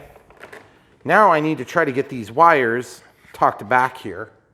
So I'm going to go back to my forceps here. Just real carefully plop them to the back so they're out of the way. Get this ESC wire resituated slightly. Once it's resituated, then I can go ahead and put my glue along the top seam of the connectors. All that's going to do is preclude them from coming out easily, and if they do come out, it's because we crashed. Okay, this is going to be super easy, just one little row, easy peasy done. Then they have to be pulled out with a little bit of force. Okay, so that's easy enough. Happy with the cable management. So now let's go ahead and put the things together. So we need to put the wing struts on. So you're gonna show the people what I'm doing there. See how I'm just slipping that on? Okay, nice tight fit. Same thing over here, kind of the same thing.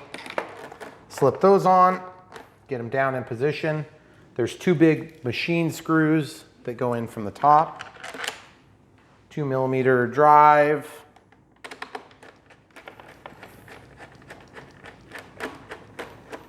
That is a really good smooth finish right there. Look at that. Plastic here, you see the plastic? That's nice. These must be like a vortex generator or something. I'm not actually sure what it is. It's got to be modeled after something real. Why would they put them there? Unless it's just designed to receive like an optional leading edge slat. I don't know. Then those little hairpin clips are for the struts? struts. Okay. Cool. So we have everything secured now. We have the receiver in there in a position where we can get to setting things up. Now we need to flip the plane over on its back. And we need to do two things. Let's get the pins installed and then let's get the elevator hooked up. Okay, so the last time we had pins like this, they went terribly.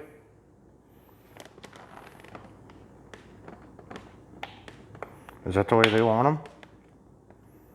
I'm not sure that it's specified, but I can go look. No.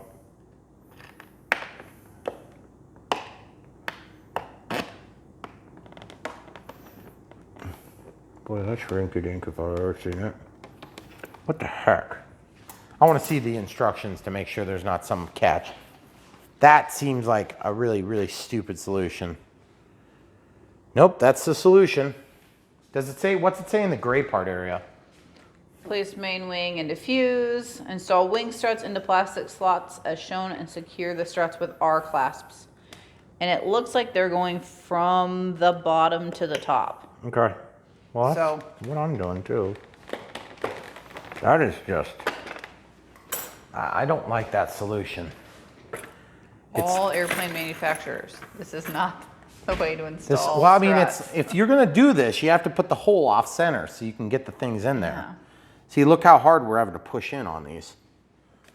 See, this alignment is not good. Okay. Oh, for God's sake. See, I don't have alignment. We did this on another plane the other day and we had all sorts of trouble with it. Just not a good design. Not a good design. Stop doing this, people. I mean, it's a good plane, don't get me wrong. It's just one stupid little step, but I mean, seriously, I'd rather put a screw in. Yeah. what's Like wrong by with the far. screw? I mean, you already have screws on the top. And you already have a hole in it. Yeah, no kidding. Well, anyway, if you guys are watching XFly, we appreciate what you're doing for the industry. We like the products you're making.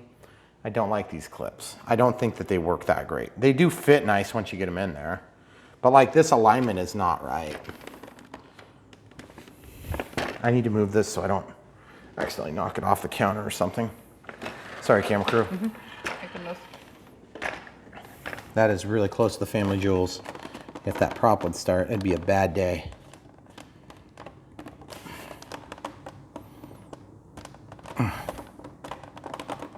Oh, come on. Jeez. That is just a stupid solution. I'm sorry. Totally dumb. Totally dumb. Look how hard I'm having to push. I know. And Hate it. I just. Oh. And it's like you're gonna end up breaking this out. Or you're And gonna it's such a slip pretty, and- it's such a pretty solution until that comes along. I'm like, really? Just put a screw in the dang thing. You'd never Okay, see the screw. fine, enough about that. Moving on to the next thing. Elevator. So we want this mechanically level. So if you want to go to the end there, you can kind of look, oh man, that's a lot of adjustment still. I got to unwind that thing a ton to get it to be level. Okay, so show the people what I'm doing over here. See this? Mm-hmm. See how far I got to go? Yeah. Man, that's a long ways.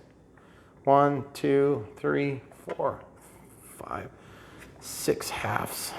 Oh yeah, 7, 8, 9, 10, 11 halves. 12, 13, 14 halves. Too much. Need more. Sorry. Nope, not there. Wow, that's a long ways. Okay, so just for your information, if that ever comes off, you're gonna have to take the screw out of here, move it over one set of spline teeth, and then run it in a few turns, because you don't want this thing held on by 1 or 2 threads. It's your elevator after all. Although if you're Ian You don't doesn't, need you don't one. need No. an elevator We're so pesky. for a well-trimmed sailplane. Is that what he says? I don't. Poor Ian made one comment about elevators. Ian made a lot of comments. Okay. Grumpy John, thank you. Look at this. Watch this. Oh yeah, that tool is pretty nice. That's pretty nice. This tool that I refused to buy for many, many moons. Thank you, John. Thank you, John. John knew how much you needed it. He did. All right, so here we go. Elevator up, elevator down, rudder left, right, incorrect. Roll left, roll right. Those are correct. Take off flaps, landing flaps are in the wrong orientation. So we're gonna take a second, get things cleaned up and come right back, start the radio setup. All right, so we need to mark the center of gravity, which is 50 millimeters. So let's just see where that is.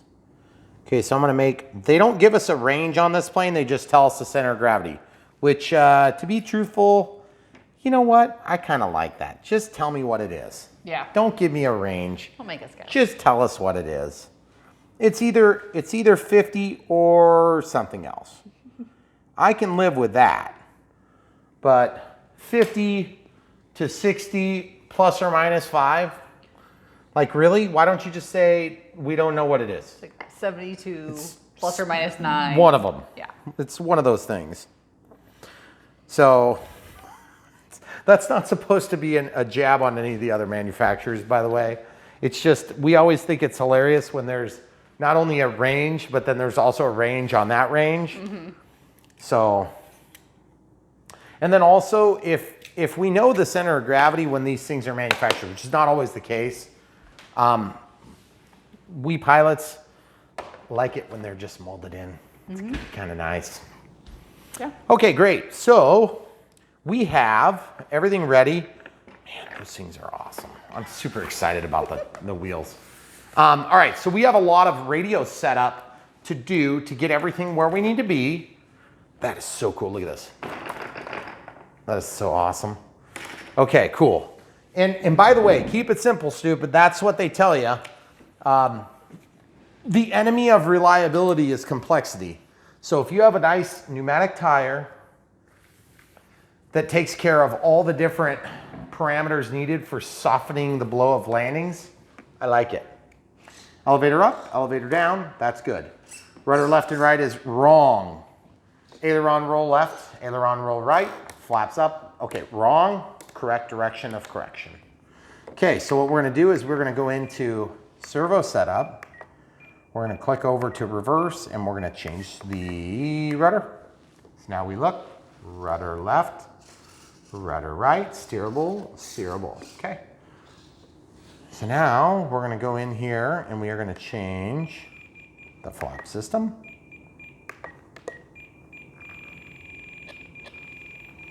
We'll probably do like minus 40 to start. We'll see if we need to go all the way to minus 100.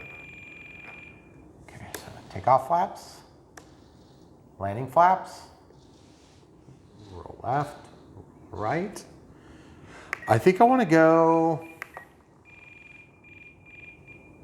like this. So we got takeoff flaps, landing flaps.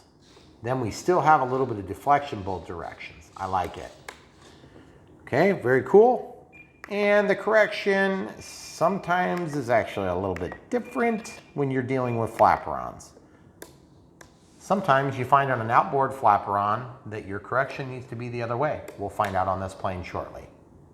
The other thing too is with a STOL plane like this, it would be easy enough to just make a full functioning aileron flaperon, and then it would be right, in my opinion.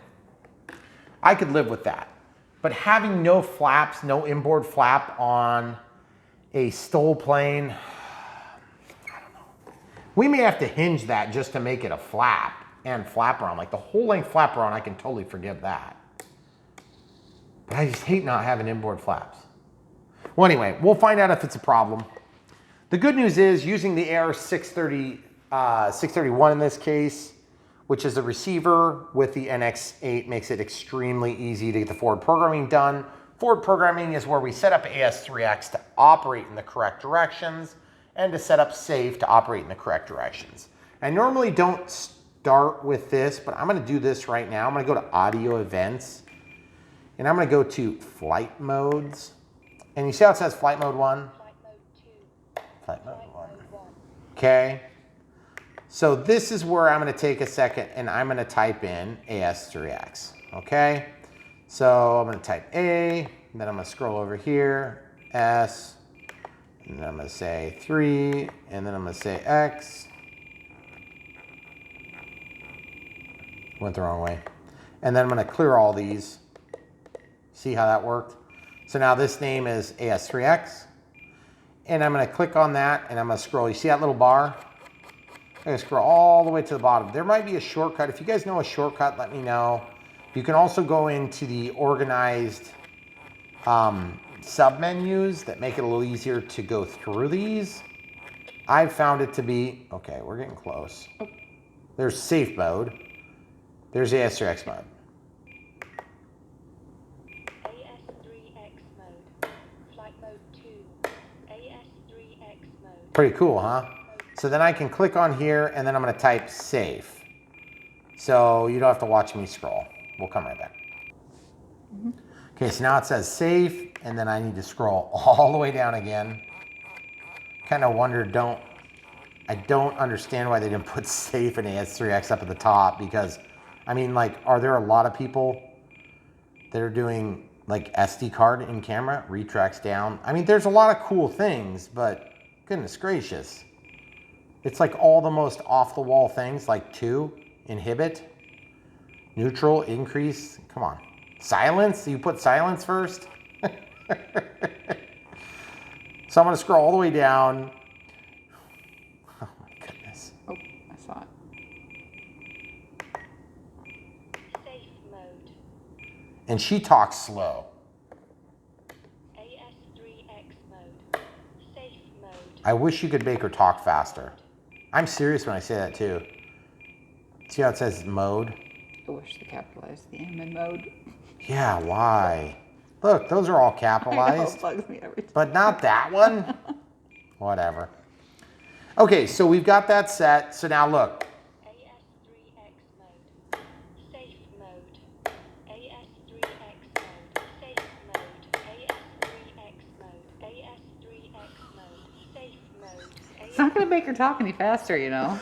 but that's why I'm saying the audio event needs to be faster. Yeah. Because when you're doing things in an airplane, it needs to happen quick. Okay, so that doesn't actually make safe mode work. Okay, Right. everybody, that's just assigning a name to a position and then having it verbalize that position. So now let's go back to setting up. So now we're gonna go into forward programming, connecting. This is connecting to the receiver, gyro settings, first time setup. Make sure the model has been blah, blah, blah. Make sure it's all set up, blah, blah, blah. You could set it manually or you can continue. This is where you're gonna set it on its nose and press continue. Okay. I thought, did I not like put it level already? You did, but you hit continue. Oh, I just didn't read. Yeah, that was the whole Okay, so blah, I'm blah, blah, clicking thing. continue and it shows a picture here with the AS3X button up front. And let's check and make sure that's correct. Grab this awesome tape release. It looked so nice. Look at that. Oh yeah. Does that look the same to you? It does look the same to me. Okay, so we got that right. We never did actually check the CG. We marked it, but we didn't check it.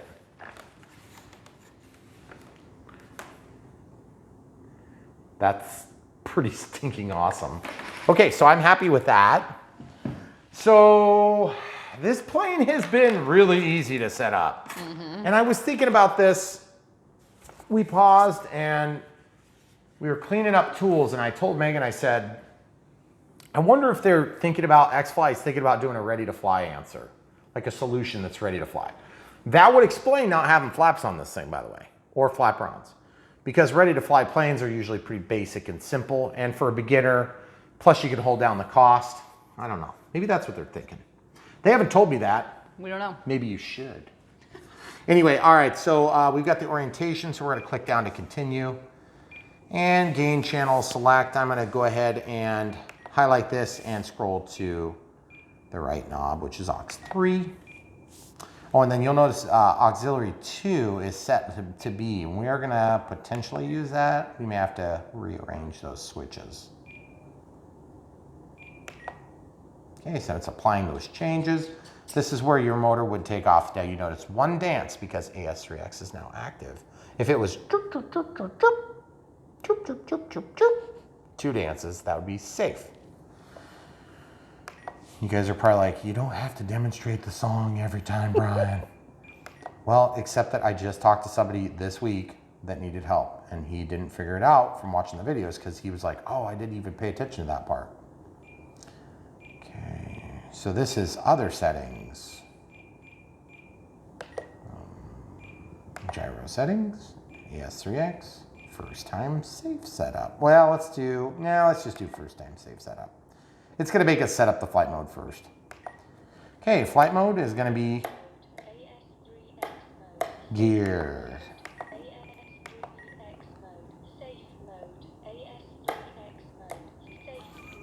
That's so annoying.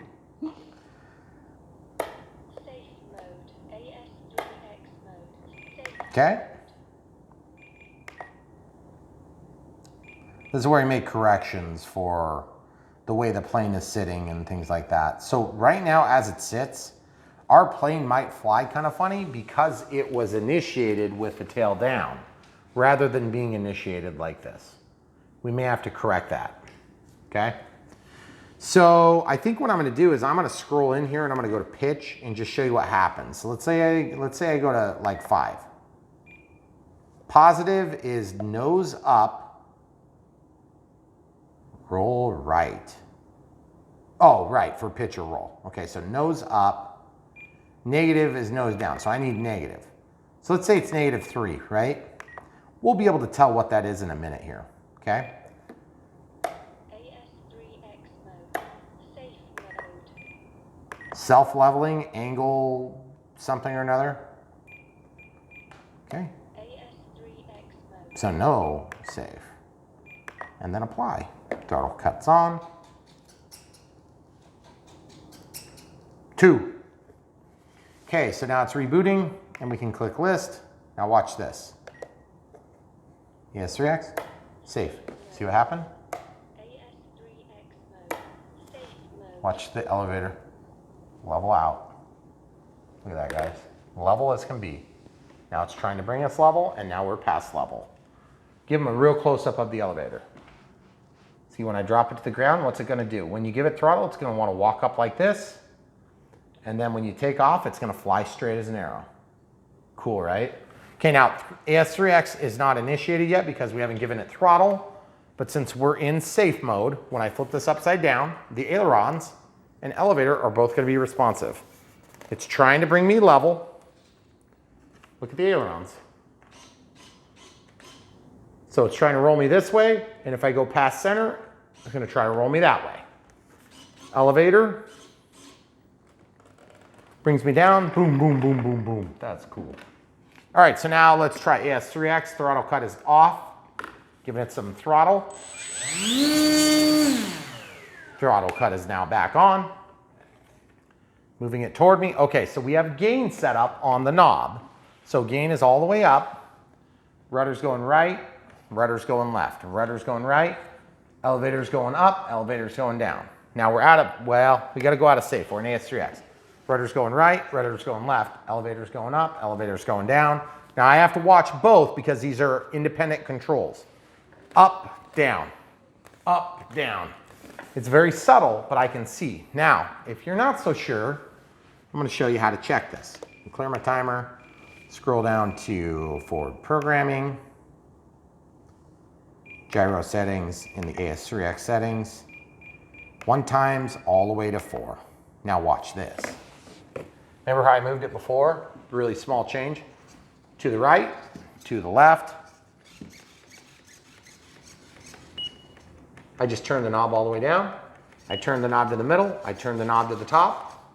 Now watch the same thing on the elevator. Up, down. I want that to go up when I roll it to the left. Up, down. Now, when I lift this, I want it to go up, up, down, okay? Same thing with the rudder. Yep, yep. So everything is working right. All the conditions are correct. And that's neutral. Now, I'm gonna set this setting from 4, I'm gonna set it back to 1. Okay? And then it's fixed adjustable gain. Right now they're all adjustable. And if you ever need to make an adjustment, you can go in and change one of the axes to fixed. Make your adjustment and then put it back to adjustable. So you go to fixed, then you capture your gyro gains. And that's based on this position. See, if I turn it up, watch what happens.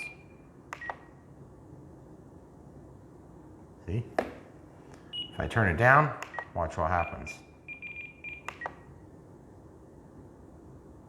See, nothing changes because we're on adjustable, okay?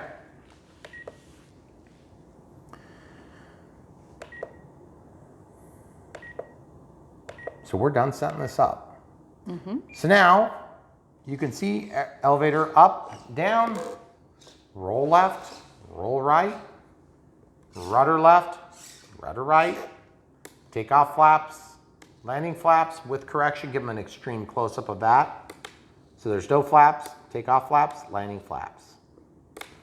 Pretty cool. So the other thing is I want to make one mix. One mix is going to be aileron to rudder for coordinated turns. I'm going to turn it on. And I'm going to make that like a 15% mix. So now, when I roll left, you see how the rudder moves just a little teeny bit. Now, I can also make that. Let's turn that off. Now let's watch what happens. Nothing on the rudder. Now when I put safe on, nothing on the rudder, but check this out. You can either mix it here, or you can go down to the forward programming,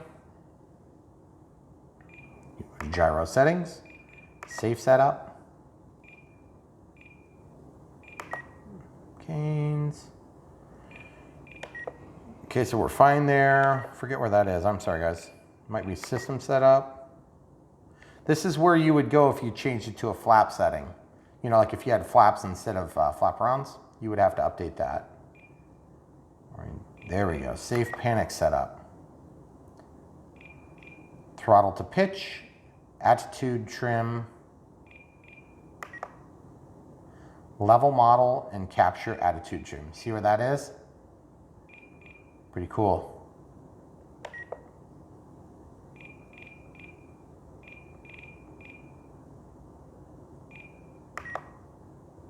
I don't want to set up a panic mode, but you can set up a panic mode if you want. Gosh, I can't remember where that thing is. What are you looking for? Okay, it's not where I thought it was. So I'm going to go back to mixing. Aileron to rudder. I'm going to turn it on. Now, when I move my aileron stick, it rolls the plane to the left, and then it's going to apply a little bit of rudder to help me along, to coordinate the turn. But I'm going to set this so that it's only on when safe is on. So when safe is on, you have mix. When safe is off, you don't. See? Okay? Now, with flaps deployed, we need to verify that we have correction in the correct direction. Up, down, up, down. Kind of hard to see. I'm going to turn my gains all the way up. Up, down, up, down. It appears to be correct. So everything is ready to go on this plane. Very surprised at how well, what? Dual rates in Expo. Dual rates in Expo. The camera crew always saves the day. That's why I'm here. Okay, so you ready? Dual rates in Expo are right here. Throttle cut's on. Put it to switch F. I'm going to set it to 5, 10, and 20. and dropping rates down to 90. Then elevator is going to be set to switch F at 5, 10, and 20 with the rates of 90. And then rudder is going to be set to switch F with 5, 10, and 20. Dropping the rate down to 90. Okay, so doesn't matter which one I'm in, they're all the same, correct? And they're all attached to the same switch. So the rationale there is that I can start in the middle. I have a fixed amount of correction. In terms of, not correction, that was a bad word. I have a fixed amount of exponential, and I have full outputs. So it just kind of softens the middle of the stick. If that's too much, I can go back and have it more sensitive. If it's not enough, I can go even more Expo, which is doubling or halving where I start. When I double it, I also reduce the rates by 10%, okay? Not like a 70% rate or anything like that. It's just gonna soften the center of the sticks and it's gonna reduce the overall throw. So it's a combination therein. Then, if I have to double it to get to the ground, I get to the ground, then I set my middle to that setting. My new middle gets doubled for the high setting and halved for the low setting. Okay, the only time I deviate from that is basically when I'm doing a 3D plane. Sometimes I'll have native Expo on 3D planes for the crazy mode. I'll have a regular flight mode, and then I'll have like relaxed mode. Sometimes for jets, we do different things too. Okay, so everything is set up. We have throttle. Seems like an all right amount of power. It's nothing exceptional that I can tell. It sure looks good. The plane went together really well. I can't necessarily say it was a short video, but we've never had a short video in the history of Brian Phillips RC. But I am really excited to see this thing fly. I think it's gonna fly great. I hope we get our 10 minutes out of it. I don't know exactly how the tires are gonna work out. I'm not sure if I wanna leave them real low like that or if I wanna try to put a little more pressure in there. I'm kind of not sure, but this is like a legit tire. That's pretty cool. I mean, I don't know exactly the best move to make on that. Let's actually talk about that for just a second, because if you have to put tire pressure in here, you have to be kind of careful how you do it. And I've done tire pressure in my DeBro tires with this apparatus. And this is actually, this is something you get when you go to have your wisdom teeth out from the doctor. And it's supposed to help you to clean out the sockets in your teeth. It's kind of weird. So we keep everything because I'm a hoarder. Mm-hmm. And thank you for your vote of confidence. Sorry. Then I can take and I can inject. I think I can probably air these up that way. Yeah, that works great. See? So I can just go in there and just see, squishing, watch. But then I don't have to worry about breaking the tire because this is just going to be a small amount of additional air. The manual mentions the pneumatic tires, but it doesn't mention anything about So I think that's air fine. level. If you hook this up to a compressor, you're going to probably break them. Yeah. So I'd be super careful. And the DeBro ones have a different valve that will fit into this fuel tube. So if you were to use a fuel tube on this, I wonder if that would work. Oh yeah, it looks like you probably can. You'd just be going to the inside instead of the outside. Might be kind of a little bit more tricky to get it in there. Let's see if it works. Yeah, I mean, you could use a regular pump on this, but let's see if this works.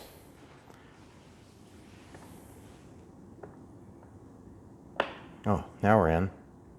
Oh yeah, cool. Oh, that is so cool. I love it. That is such a thin tire. But you see, now that we've done that, now all I have to do is just basically pinch the line off, let the ambient air back in, and then just keep repeating that process. See how I'm filling it in? Mm-hmm.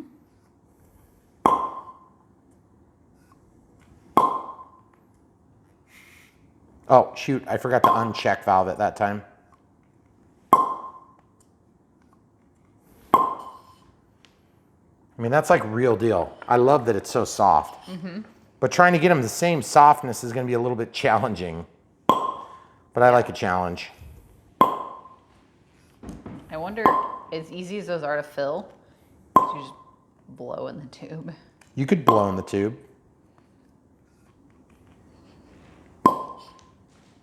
That's a little bit firmer now. I think I want to make them even though. Okay, so now that we've got that, we can let that out. I think we're fine. I think we're fine. It's not like they have to be exactly identical. It's not like we're going 100 miles an hour with this. They might be. They might be exactly identical. They probably are. Okay, so I'm super excited to see this thing fly. I think our wind is gonna calm down towards sunset tonight. So we're gonna have an opportunity to see this thing.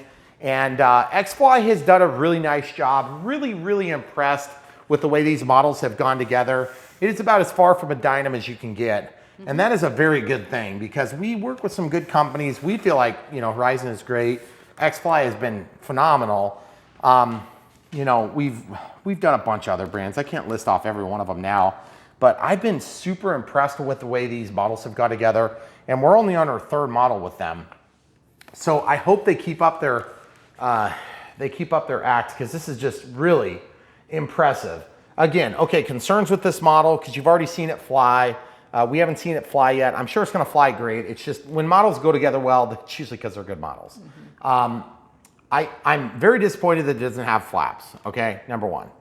Number two, I'm disappointed there's not lights. This size class, it does make sense to start having lights in these things.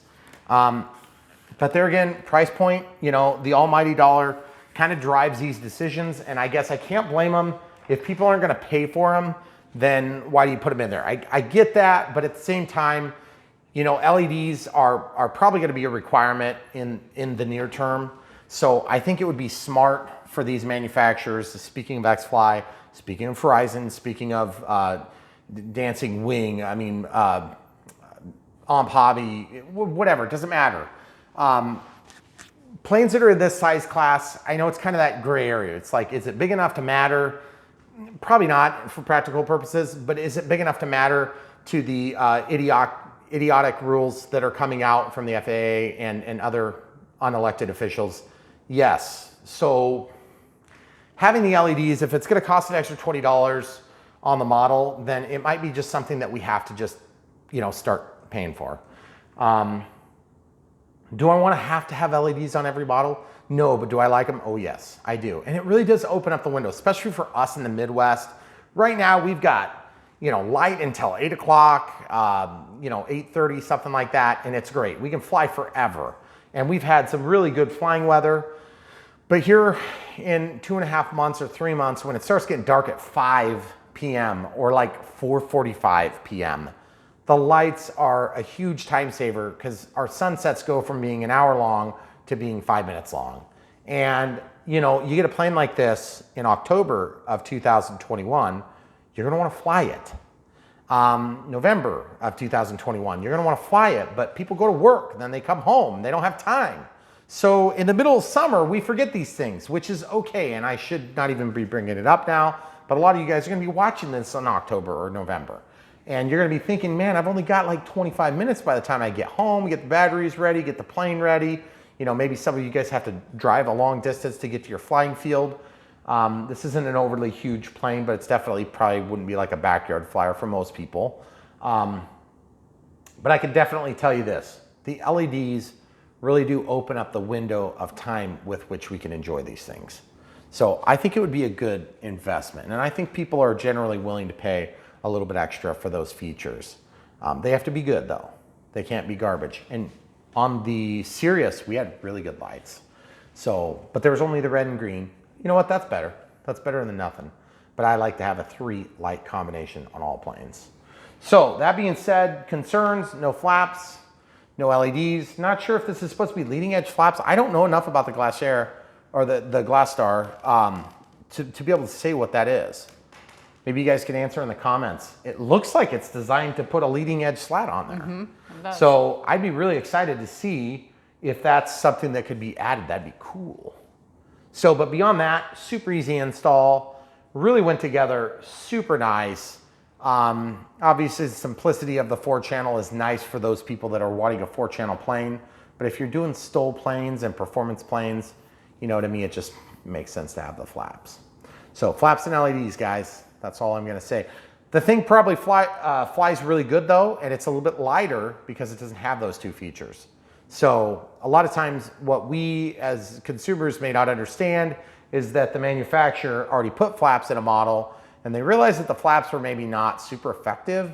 And so they were like, well, let's just shed $30 of cost and, you know, like 400 grams of overall weight, and we'll have a better performing plane. I don't know that that's the case here.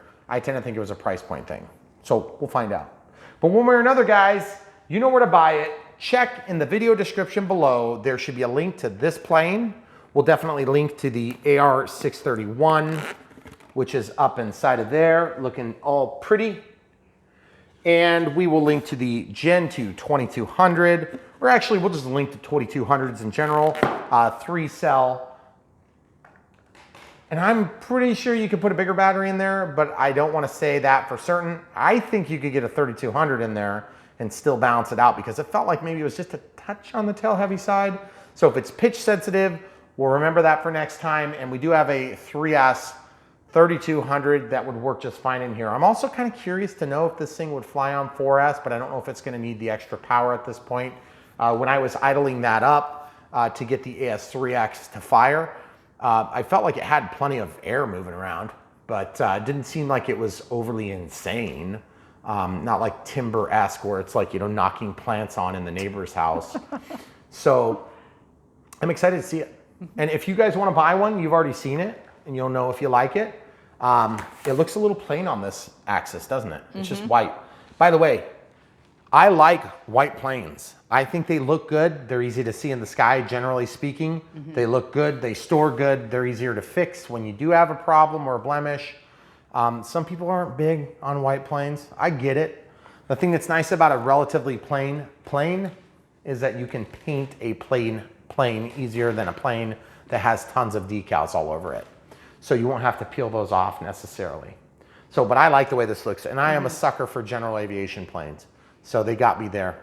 Yeah. I definitely like jets, don't get me wrong, but I just feel like general aviation planes, prop-driven, slower flying planes, just really fit this size class wonderfully.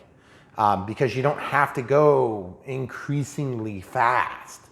I want planes that fly slow and they look scale, but they can also go fast for fun too.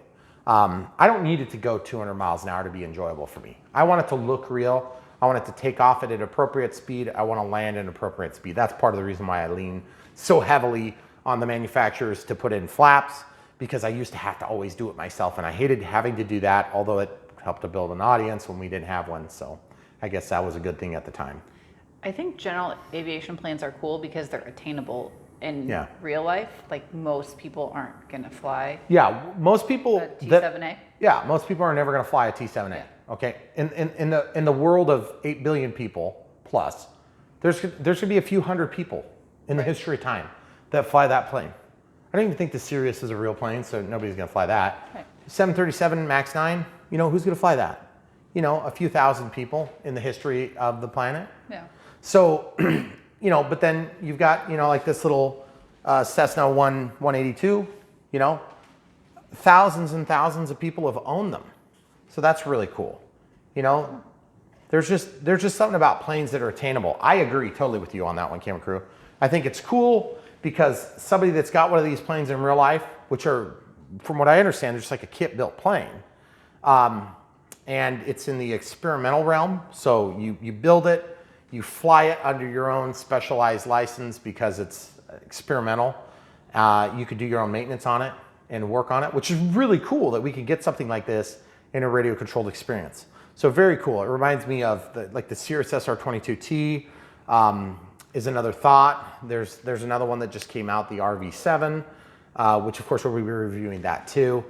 And it's just, I love the general aviation offerings. You know, what's the one that the Cherokee, it's kind of a classic at this point, but we're just getting it recently. But we've wanted it for years and we got it and it's amazing. So there's a lot of planes that have been offered in recent history. And when I say recent, in the time that we've been flying is about 6 years. And I'm a huge sucker for the general aviation stuff. Yes, Warbirds are awesome, and yes, I'm gonna get those too. But at the same time, it's, you know, I'm not gonna get a P-51. You know, my name is not Tom Cruise. So, and by the way, why are we still waiting for Top Gun 2? November now? November? Yeah, that's right. We missed the, anyway, it's like the third time they moved the date. So that's okay. Just take my money. Just play the movie so I can give you my money. And it better be good. Yeah. Maybe it's terrible and they're just afraid of releasing it. Maybe so. Oh man, that's gonna be the biggest letdown in movie history. So, all right guys, glad you came, glad you stayed. Hope you buy one. If you don't buy this or you don't like this or it's not your taste, we got lots of other planes just in the links below. And if it's not on the links below, you can just go to the different brands and companies that we work with. At the very top, we got master links that'll take you to the website. You could buy for regular price. You don't pay any extra to help support us, but then they give us a small commission because we're affiliated with them. And they know that we're sending good customers their way. So that's the way they support us. And then you support us in that way. If you don't like doing any of that stuff and you'd rather just send us some money, you know, as a pat on the back for putting together a video that helped you out one time, then we have Patreon. That's a monthly thing. And then we have PayPal if you just like the one-time, one-off support. That's cool. We just want to have open venues. We're not even asking you to do it. We think the best deal is to just follow the links, buy the plane, get yourself a plane. Everybody's happy. You know, we make a couple of bucks. You guys help support the channel, and then that perpetuates the cycle. So we have a great audience on YouTube. We got nothing to complain about there. Very, very happy with the way that we've been supported in the past. And it's really cool to see as we just kind of recently started the Patreon. That's why I keep beating it in. For years we said no, we finally said, yeah, whatever, we'll go ahead and set one up. And we've already got quite a few of you that have been doing that. So thanks so much to our patrons. The support is very cool to see that you guys are willing to support us in that way. And it's helping us get to the next stage of the channel. And so we're very happy to have you. So thanks for coming back for more.